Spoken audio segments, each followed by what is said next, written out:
नमस्कार साथियों। I hope कि आप सबका कल का पेपर अच्छा गया होगा। आप सभी को ईश्वर आपकी मेहनत का फल दे अच्छे रिजल्ट के रूप में। आज हम बात करेंगे 19 मार्च 2023 रविवार को जो हाई कोर्ट एलडीसी का पेपर हुआ उसके बारे में। दोस्तों, पेपर का एनालिसिस करने के बाद हम इस निष्कर्ष पर पहुँचे हैं कि कल के पेपर में 3 क्वेश्चंस डाउटफुल हैं, जिनमें से 2 प्रश्नों पर आप रीट लगाकर बोनस भी ले सकते हैं। तो अब बिना समय व्यर्थ करे मैं आना चाहूँगा पहले प्रश्न पर, जो हिंदी विषय का है। तो चलते हैं अपने पहले प्रश्न की तरफ। प्रश्न है, उपयुक्त स्थानापन्न शब्द नहीं है। कौन सा सही शब्द नहीं है वो हमें बताना है। पहला ऑप्शन दे रखा है मासल व मोटा शरीर, जिसका ऑप्शन है स्थूलकाय। दूसरा ऑप्शन है प्रत्येक कार्य में देर करने वाला, शब्द दिया हुआ दीर्घ सूत्री। तीसरा ऑप्शन है कम भोजन करने वाला, जिसके लिए शब्द दिया हुआ है मिताहार। और चौथा है स्वयं अपनी हत्या करने वाला, जिसके लिए शब्द दिया हुआ है आत्महत्या। देखो दोस्तों, इस प्रश्न में पहला और दूसरा जो ऑप्शन है वो बिल्कुल सही है। स्थूलकाय और दीर्घ सूत्री शब्द एकदम सही दिए गए हैं। जबकि देखो जो तीसरा ऑप्शन है ना, सी ऑप्शन, इसमें शब्द दिया हुआ है मिताहार। मिताहार अल्पाहार जैसा ही शब्द है। अल्पाहार शब्द हम सब का सुना हुआ है। जब भोजन की मात्रा कम हो, कम भोजन होता है, उस समय हम अल्पाहार शब्द का प्रयोग करते हैं। अल्पाहार का ही ये स्थानापन्न शब्द है मिताहार। मिताहार की जगह अगर यहां ऑप्शन में मिताहारी दिया हुआ होता, मिताहारी का मतलब मित प्लस आहारी, जो कम भोजन ग्रहण करता है या कम भोजन ग्रहण करने वाला है, उसे हम मित आहारी कहते हैं।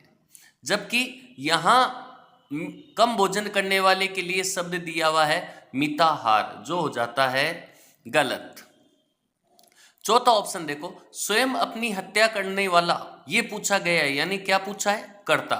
जबकि स्थानापन्न शब्द में क्या दिया हुआ है, क्रिया। पूछा करता है तो उत्तर क्रिया कैसे हो सकता है। स्वयं जो अपनी हत्या करने वाला होता है उसके लिए अपन शब्द काम में लेते हैं आत्महंता। इस ऐसा ही एक अन्य शब्द होता है पितृहंता, जो अपने पिता की हत्या करता है, ऐसा सुना हुआ है आप सभी का। तो यहां राइट आंसर क्या होता, आत्महंता, जबकि दिया हुआ क्या है, आत्महत्या। तो इस आधार पर चौथा ऑप्शन भी गलत हो जाता है।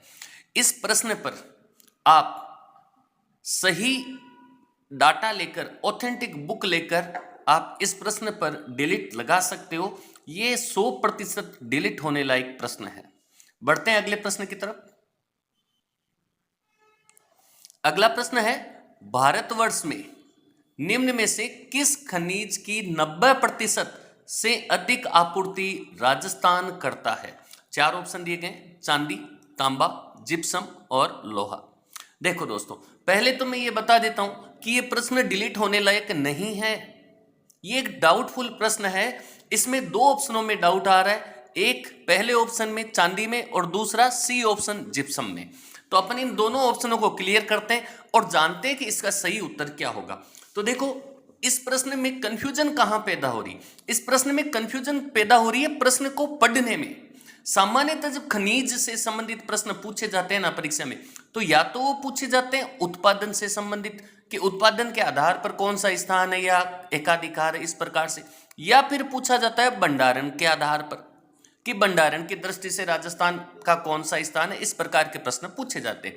अब इस प्रश्न को आप गौर से देखोगे ना, तो आपको इस प्रश्न में ये जो बोल्ड किया हुआ शब्द है वो दिखाई दे जाएगा। शब्द क्या है, आपूर्ति। आपूर्ति के आधार पर पूछ रहा है। आपूर्ति के आधार का मतलब, इसका मतलब होगा कि एक तो मार्केट में होती है डिमांड यानी मांग, और दूसरी होती है सप्लाई यानी आपूर्ति। डिमांड कितनी है और उस डिमांड का कितना प्रतिशत राजस्थान सप्लाई कर रहा है, इस आधार पर यह प्रश्न बनाया गया है। जैसे अपन पहले चांदी को देखते हैं कि अगर अपन चांदी की बात करें ना, तो भारत विश्व में तीसरा सबसे बड़ा उपभोक्ता है चांदी का। राजस्थान इतनी ज्यादा चांदी का उत्पादन नहीं करता है कि पूरी भारत की जनसंख्या की आपूर्ति की जा सके। तो इस आधार पर चांदी उत्तर तो नहीं होगा। फिर बचा क्या, जिप्सम। बिल्कुल, जिप्सम की जितनी जो डिमांड है, मांग है, उस डिमांड की अधिकांश पूर्ति राजस्थान करता है। तो इस आधार पर इसका राइट आंसर क्या होगा? सी होगा। इसमें कुछ भी डिलीट होने जैसा नहीं है कि दो ऑप्शन सही है। इसमें बिल्कुल दो ऑप्शन सही नहीं है, इसमें एक ही ऑप्शन सही है और वो कौन सा है? जिप्सम। बढ़ते हैं अगले प्रश्न की तरफ। अगला प्रश्न है choose the antonym of the word complex. हमें कॉम्प्लेक्स का एंटोनिम बताना है। ऑप्शन में क्या दिया हुआ है? एक दिया हुआ है कंपोजिट, दूसरा दिया हुआ है अनकॉम्प्लिकेटेड, तीसरा दिया हुआ है अनकंपाउंडेड और चौथा दिया हुआ है सिंपल। देखो दोस्तों, वैसे तो इसका सीधा सीधा आंसर होता है सिंपल, पर इस प्रश्न को आप कॉम्प्लेक्स बना सकते हो, आप कॉम्प्लिकेटेड बना सकते हो। कैसे? कि देखो, कॉम्प्लेक्स शब्द के जब हम सिनोनिम की बात करें तो सिनोनिम के अंदर एक शब्द आता है कॉम्प्लिकेटेड। ये कॉम्प्लेक्स का सिनोनिम है। और कॉम्प्लिकेटेड का अगर अपन एंटोनिम की बात करें ना, तो कॉम्प्लिकेटेड का एंटोनिम होता है अनकॉम्प्लिकेटेड। देखना यहां पर, जब ये कॉम्प्लेक्स का सिनोनिम है कॉम्प्लिकेटेड, तो अनकॉम्प्लिकेटेड उसी आधार पर कॉम्प्लेक्स का एंटोनिम भी हो सकता है। यही एक आधार है कि इसी आधार पर आप इस प्रश्न पर रीट लगा सकते हो कि अनकॉम्प्लिकेटेड जब क्यों नहीं होगा कॉम्प्लेक्स का एंटोनिम, जब कॉम्प्लिकेटेड कॉम्प्लेक्स का सिनोनिम हो सकता है। इसी आधार पर वैसे इस कॉम्प्लेक्स शब्द का सबसे नियर बाई एंटोनिम देखा जाए ना, तो सिंपल ही होगा। सीधा सीधा आंसर सिंपल ही होगा। परंतु जब अपना सिलेक्शन एक नंबर से रह रहा होता है ना, तो उस कंडीशन में इस प्रकार के रिस्क लेने में कोई दिक्कत नहीं है दोस्तों। तो आज के वीडियो में इतना ही। अगर वीडियो आपको पसंद आया तो लाइक और शेयर करना ना भूले। धन्यवाद दोस्तों।